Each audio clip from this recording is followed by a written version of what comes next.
Good morning students. 10th standard social science from history unit 3. The lesson name is World War II. இப்போ இந்த லெசன்ல இருக்க question and answer டீடைலா பார்க்க போறோம். First question, who were the three prominent dictators of the post World War I?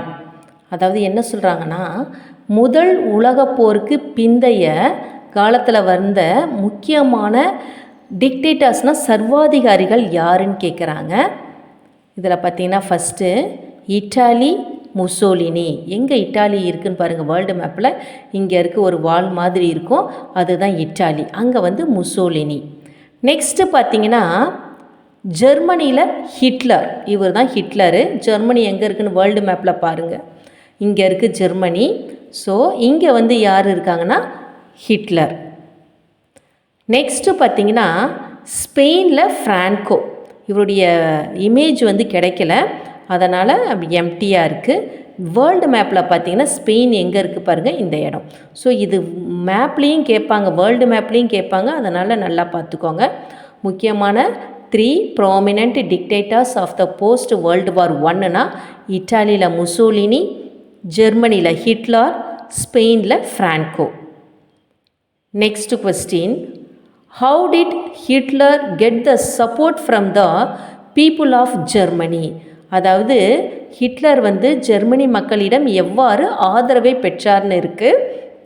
அதோடைய answer பார்த்திங்கன்னா he was able to sway the people by his impassioned speeches. அவர் கவர்ந்து இழுக்கக்கூடிய சொற்பொழிவு ஆற்றும் திறனால் மக்களை கவர்ந்து இழுக்கிறாரு. அது மட்டும் இல்லை, promising a return to the glorious military past of Germany.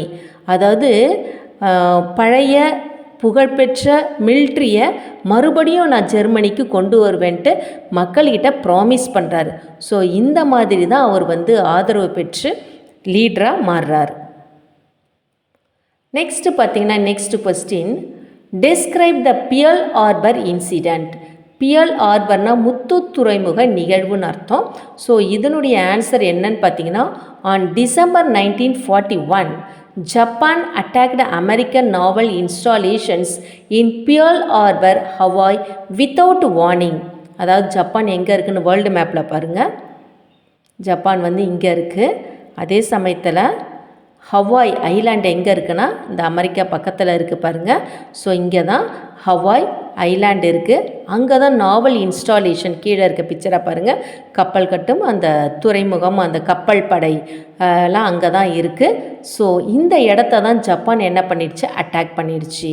So இங்கே இருக்கிற பசிபிக் ஃப்ளீட்டில் இருக்க அந்த ஹவாய் ஐலாண்டில் இருக்கக்கூடிய அந்த பியர்ல் ஹார்பரை அட்டாக் பண்ணிடுச்சு, எந்த ஒரு அறிவிப்பும் இல்லாமல்.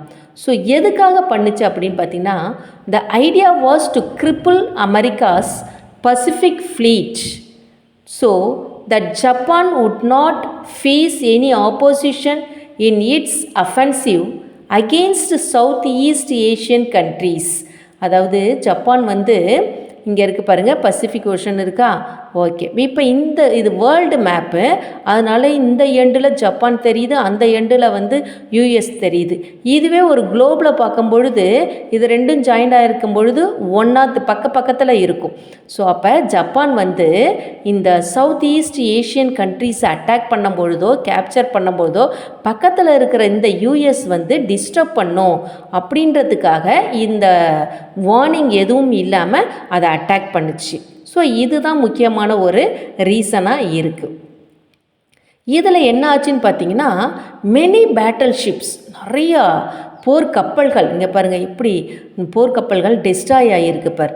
நியூமரஸ் ஃபைட்டர் பிளேன்ஸ், நிறையா ஃபைட் பண்ணக்கூடிய அந்த ஏரோப்ளேன்ஸ், இது எல்லாத்தையுமே அழிச்சிருச்சு ஜப்பான். ஸோ என்ன பண்ணுது அப்படின்னா, the United States declared war on Japan. அதனால் ஜப்பான் மேலே யுனைடெட் ஸ்டேட்ஸ் வந்து போர் அறிவிப்பு செய்திருக்கு. நெக்ஸ்ட்டு பார்த்திங்கன்னா அடுத்த question, what do you know of Beveridge report? Beveridge ரிப்போர்ட்னா உங்களுக்கு என்ன தெரியும்னு கேட்குறாங்க. அதாவது சர் வில்லியம் பெவரேஜ் இவர் தான் அந்த ரிப்போர்ட்டை ரெடி பண்ணி கொடுத்தவர். ஸோ அதனால் அவருடைய பேராலேயே இது பெவரேஜ் ரிப்போர்ட்டுன்னு கொண்டு வந்திருக்காங்க. It was published in the UK in 1942. United Kingdom, யூகேனா யுனைடெட் கிங்டம் 1942 இந்த பெவரேஜ் ரிப்போர்ட்டை பப்ளிஷ் பண்ணுறாங்க. ஸோ இங்கே இருக்குது யுனைடெட் கிங்டம்னா வேர்ல்டு மேப்பில் பாருங்கள் இங்கே இருக்குது. இதுதான் இது வந்து இங்கிலாண்டுன்னு சொல்லலாம், யுனைடெட் கிங்டம்னு சொல்லலாம், பிரிட்டிஷ்னு சொல்லலாம், பிரிட்டனும் சொல்லலாம். ஸோ இந்த இடம் தான் யுனைடெட் கிங்டம். ஸோ இவங்க தான் என்ன பண்ணுறாங்க, 1942 பெவரேஜ் ரிப்போர்ட்டை பப்ளிஷ் பண்ணுறாங்க.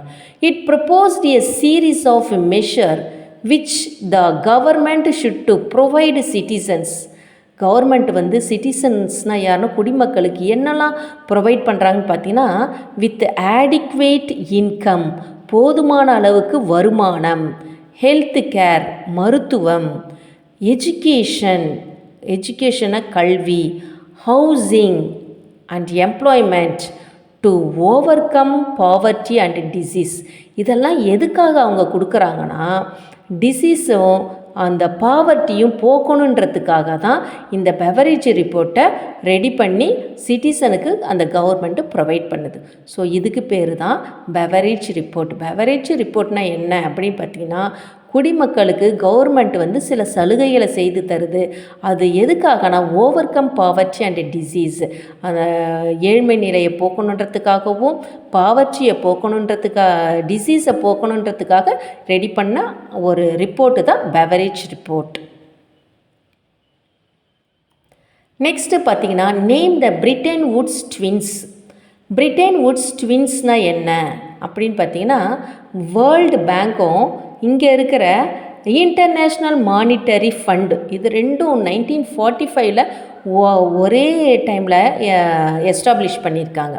ஸோ அதனால் இதுக்கு பேர் பிரிட்டன் வுட்ஸ் ட்வின்ஸுன்னு சொல்கிறாங்க. ஆன்சர் பாருங்கள், the world bank and the international monetary fund referred to us the Bretton Woods twins. இது ரெண்டும் தான் பிரிட்டன் வுட்ஸ் ட்வின்ஸாக அவங்க ரெஃபர் பண்ணுறாங்க. Both were established in 1945 after the Bretton Woods conference in 1944. 1944 Britain Woods conference பாருங்கள் இங்கே நடக்குது. இதுக்கப்புறம் 1945 இதை ரெண்டும் ஒரே டைமில் எஸ்டாப்ளிஷ் பண்ணதால் இதுக்கு பேர் பிரிட்டன் வுட்ஸ் ட்வின்ஸுன்னு சொல்கிறாங்க. நெக்ஸ்ட்டு பார்த்திங்கன்னா, what are the objectives of IMF, அதாவது இன்டர்நேஷ்னல் மானிட்டரி ஃபண்டு, பன்னாட்டு நிதி நிலையினுடைய நோக்கம் என்ன? ஃபஸ்ட்டு பார்த்திங்கன்னா, to foster global monetary cooperation, அதாவது குளோபல்னு உலகளாவிய நிதி ஒத்துழைப்பு, கோஆப்ரேஷன்னா ஒத்துழைப்பு வலியுறுத்துதுன்றாங்க. நெக்ஸ்ட்டு பார்த்திங்கன்னா, செக்யூர் ஃபினான்ஷியல் ஸ்டெபிலிட்டி, நிதி நிலைமையை தக்க வச்சுக்கிறது. நெக்ஸ்ட்டு பார்த்திங்கன்னா, ஃபெசிலிட்டேட் இன்டர்நேஷ்னல் ட்ரேடு. இந்த பிக்சரை பாருங்கள், இன்டர்நேஷ்னல் ட்ரேடுனா பன்னாட்டு வணிகத்தை வசதிகள் ஏற்படுத்தி தருவது, பன்னாட்டு வணிகத்திற்கு வசதி வாய்ப்புகளை ஏற்படுத்தி தருவது. நெக்ஸ்ட்டு ப்ரொமோட் ஹை எம்ப்ளாய்மெண்ட், அதிகமான வேலை வாய்ப்புகளை மக்களுக்கு ஏற்படுத்தி தருவது. நெக்ஸ்ட்டு பார்த்திங்கன்னா, சஸ்டெயினபிள் எக்கனாமிக் க்ரோத், பொருளாதார வளர்ச்சியை அதிகரிக்கணும். அதனால் reduce poverty around the world, உலகத்தில் ஏழ்மை நிலையை நம்ம போக்கணும். இதுதான் இதனுடைய மெயினான ஆப்ஜெக்டிவ்ஸாக இருக்குது, நோக்கமாக இருக்குது. Thank you students. இதனுடைய நெக்ஸ்ட் பார்ட்டை நெக்ஸ்ட் வீடியோவில் பார்க்கலாம்.